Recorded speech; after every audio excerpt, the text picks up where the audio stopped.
أيضا نتحدث الآن عن لاعب طبعا شق طريقه بصعوبة.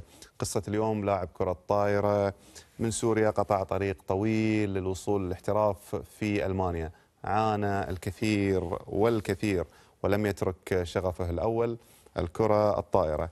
القصة كاملة يحكيها لنا مراسلنا باسل الحمدو.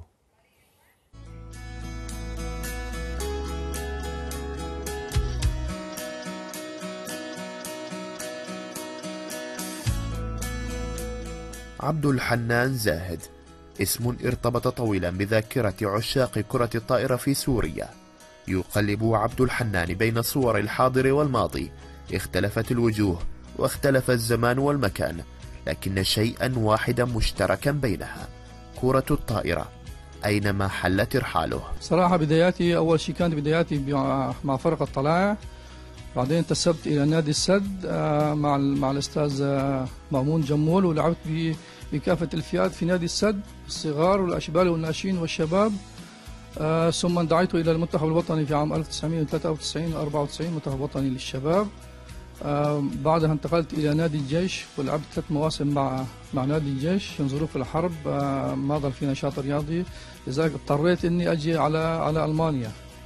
جيت أول خطوة بصراحة من سوريا لتركيا، من تركيا على اليونان، ومن اليونان طلعت لاتجاه صربيا إلى مقدونيا، هنغاريا، من هنغاريا للنمسا، بعدين وصلت لألمانيا.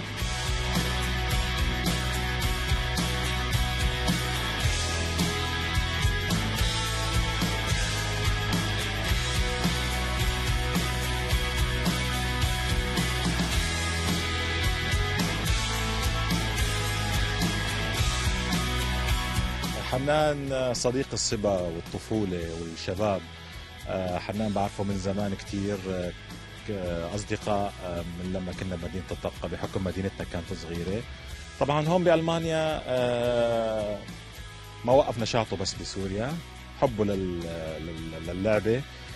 بدايته كانت مع فرق نادي هواة، ومن بعدها تم اكتشافه من قبل متابعين للرياضة هون عندنا بالمنطقة. صراحة أنا كان عندي بطولة هواة صارت هون بهالصالة هاي، وهي الصالة تبع لنادي لينجدي، وشافني مدرب لينجدي وشاف مستواي كويس ودعاني ألعب معهم بالنادي، وجيت معهم لعبت معهم بالنادي. وأنا عندي تمرينين بالأسبوع، 3 وخميس والسبت مباراة. رغم عدم إتقانه اللغة الألمانية بعد، إلا أن عبد الحنان زاهد أثبت بتفوقه رياضيا نظرية مفادها أن لغة الرياضة أقوى وأبلغ تعبيرا من كل ما ينطق من كلمات. كرة تنطق بين يديه ما يعجز اللسان عن قوله.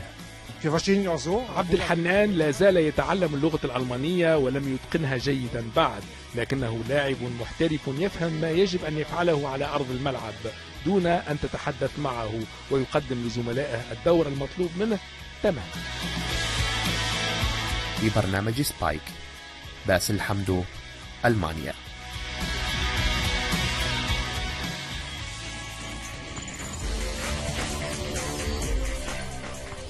عبد الحنان شغوف، وصل طبعا لمرحلة لاعب يعشق الكرة الطائرة، وهناك طبعا في ألمانيا وفرت له هذه البيئة.